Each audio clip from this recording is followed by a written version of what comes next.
What's going on, guys? Unknown Player here, and today, once again, we've got some more Destiny stuff to talk about. So pretty much the same as the past few months for this game. It's obviously been pretty quiet, but some things have popped up that are pretty interesting. So I wanted to go over everything noteworthy and things I think you guys will want to hear about. Thankfully, it does look like things will actually be ramping up pretty soon for Destiny in terms of next week, but I'll talk about why that is in a second. But as always, this video is going to be a mashup of several topics all rounded up into one. So without further ado, drop a like if you enjoyed the video and want to support the channel, and let's jump into it. So obviously, this is the final faction rally event of pretty much going to be a long time. I think it's going to be a few months before it comes back, and it's going to be quite overhauled. So I want to do a bit of farming while I talk about the first topic, which of course is going to be this game speeding up again and actually having a bit of momentum, maybe, possibly, hopefully. So of course, next Tuesday is the update itself, but pretty much after that, you can definitely expect some sort of DLC 2 reveal very soon. And the reason I say that is, of course, because we're pretty close to May, which is when DLC 2 comes out, and we know it's going to be revealed and hyped and teased up. There's going to be live streams, all that kind of stuff. I remember recently looking at the dates, and it turns out that Curse of Osiris was revealed about 5 weeks before it actually came out. So it was revealed towards the end of October,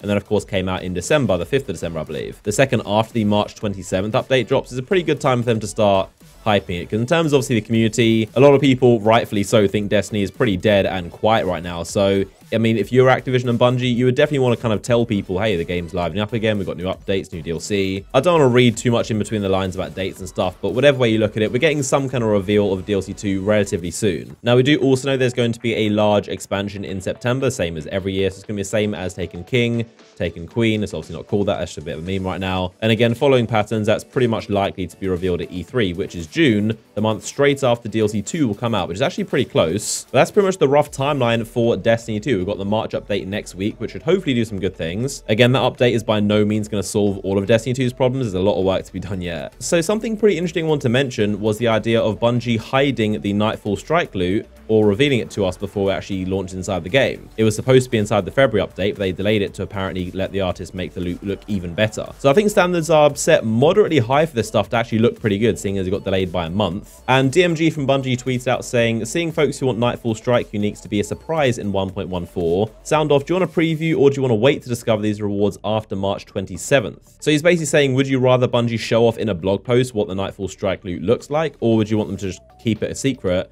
and inside the game next Tuesday we get to find it and discover it for ourselves without knowing what it looks like? So it's a pretty interesting question, something I think Bungie has definitely struggled with as Destiny's kind of gotten older. There used to be a lot of mystery and surprise and kind of cool hidden stuff inside this game, but it seems, I'm not sure why, I guess it's for promotion, but they seem to show off everything. Every time we get new exotics, new loot, new experiences. So of course, leave a comment down below. What do you think they should do? Do you think they should hide the loot from us? Do you think they should simply just let it be a surprise? Or do you think they should maybe show us a few things, like a little preview? Or do you not care and you'd rather see it all so you actually know what you're getting into and you can set your expectations properly? I think the safest thing they could do is just show one item, just literally one weapon, so that we know what to expect. I mean, obviously, I'm not expecting entirely new weapon models. They're probably going to be similar to, like, think of the Grasp of Moloch. It's not an entirely new weapon. It's still a reskin of the Pulse Rifle model. But it's got a bunch of Hive stuff all over it. It kind of looks interesting. Because if we go into the update expecting, like, all these cool-looking, amazing weapons, and we get some more just, like, faction rally guns, which are the same things as a Scathelock, just with a little badge on the side, then it's going to be very, very disappointing, and that's definitely a big issue. Something else to think about is that it's possible all the weapons are just going to be revealed the second they update the database. Obviously, this game's API is public, so anyone can access it and anyone can see all the items Bungie's put inside the game. Why they don't classify things often, I don't know, but most of the time they never classify things. And pretty much every time there's an update, we can just see all of the loot easily. So I'm hoping they classify stuff, because if not, this entire argument is completely pointless. On Tuesday, we're just going to see every single piece of strike loot, so I'm hoping that doesn't happen. But I personally think they should show just one item, no perks, no descriptions, don't say what it does, just so the community knows what to expect. And I'd also say to not make it the coolest looking thing, because if they show off like the best looking gun, then again the community is going to expect the same thing for every single Nightfall, and if they're not all that cool, then again disappointment. So it's a very fine line of setting expectations, but also setting hype, but also not disappointing, and setting false expectations. I don't envy Bungie's job, but I don't know what they're going to do, so let me know what you think about it in the comments. Also, in case you're wondering what I'm actually doing here, if you're really confused why I'm just like shooting an ogre and then getting killed, out of everything in the game, this is the fastest method and best way to farm tokens. So if you're looking for tokens quickly, I'll give you the super brief version, because I already explained it a few weeks ago when the last faction rally was. But essentially, go to Titan at this place, the rig, and then you want to hop down to this lost sector I'm in right now. You probably recognize where it is, the one with the hive and the ogre. And pretty much as you've seen in the gameplay, do the same thing that I've always done. You want to hop up here, always use the Wardcliff coil. No other weapon is as good. You kill the ogre, you get his heavy ammo bricks, so you get the same ammo coming back. You open the chest and get your 3 tokens, and then you shoot this thing,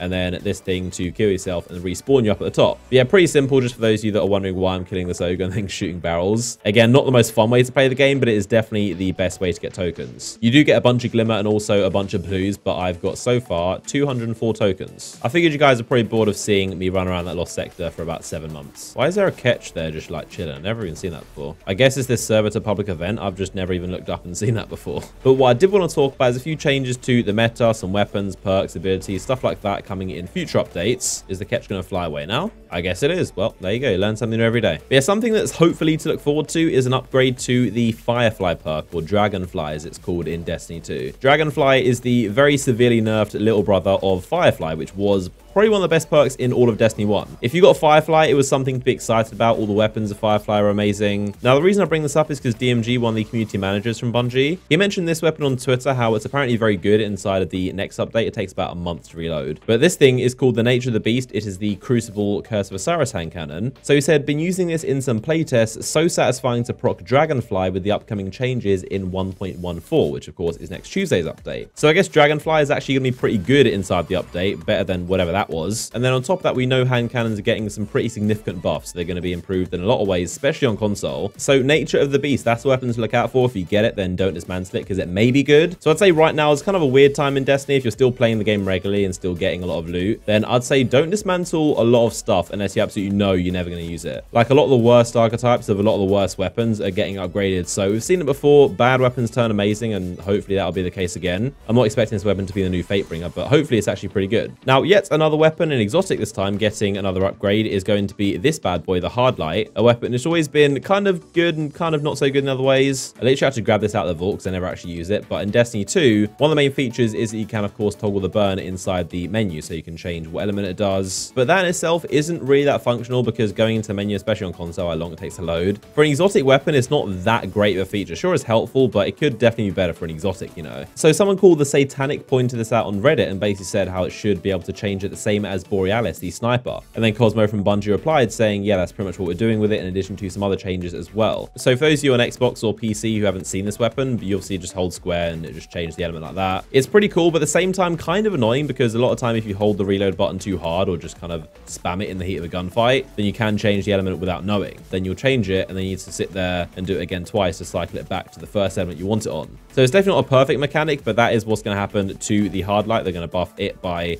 adding a bunch of stuff and also the Borealis feature. But then this weapon is going to get some other buffs of its own to make it kind of unique and special in its own way. And that's on top of course, all of those upgrades to snipers in general. So snipers are getting buffed and the Borealis in itself is going to get buffed in its own ways. Now, Bungie did also lay out a roadmap of when the Crucible playlists are going to be happening, like in terms of the weekly one. So that's the same thing that includes Rumble and 6v6 Iron Banner and also Mayhem. But it's basically going to be planned out week by week. So the very first one on March 27th, so next Tuesday when the update goes live, that weekly Crucible playlist is going to include Rumble. So I'm so excited for that. I just hope there's nothing wrong with it and nothing just like different compared to Destiny 1. Obviously, the biggest change is going to be 8-player Rumble instead of 6-man. Honestly, that's something I still don't understand. Let me know down below in the comments if you think of why they did that, but they never explained why they've decided to make Rumble 8-player now. And I'm not sure if it's going to be a good or bad thing. I mean, I guess it'll be good because things will be more kind of hectic and hopefully exciting. But I feel like the Destiny 2 maps, even though they're not tiny, they're definitely smaller than a lot of Destiny 1 maps. So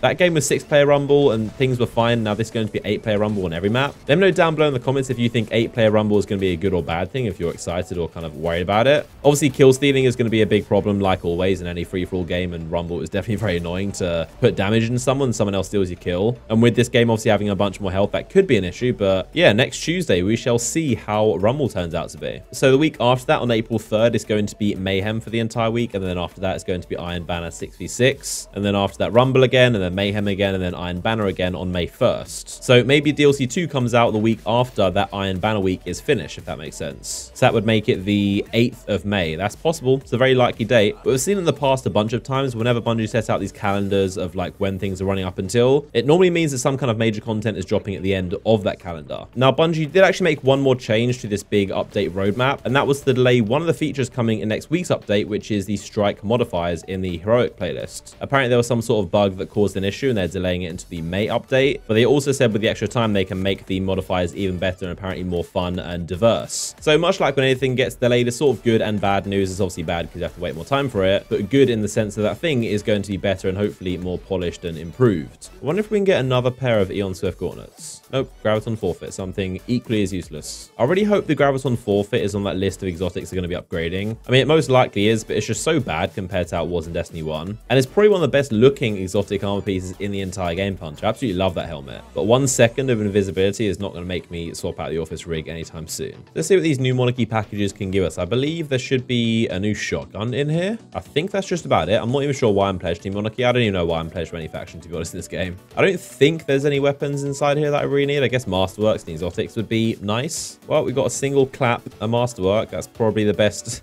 Like I said, Masterworks is probably the best thing that I can hope for out of these packages. Also, I've said it before, I'll say it again, this Maxim 11 sniper is probably one of the best snipers in the entire game. And especially with the update to snipers, if it's good, if snipers are actually decent after the update, this thing will definitely be pretty much the longbow or LDR inside Destiny 2. So definitely get this thing. So yeah, I think that just about does it for everything I want to talk about inside this video. As always, if you did enjoy the video and if you want to help support the channel, then a like rating down below would be much appreciated. Like I said, Destiny 2 should be starting to ramp up a bit next week and stuff should start coming out on a regular basis. So of course, like always, I'll be covering everything on this channel when something new comes out, so make sure you are subscribed if you aren't already. In the meantime, you can click the image on screen right now to watch a recent video I just made, but I appreciate you guys watching and I'll see you guys in the next one.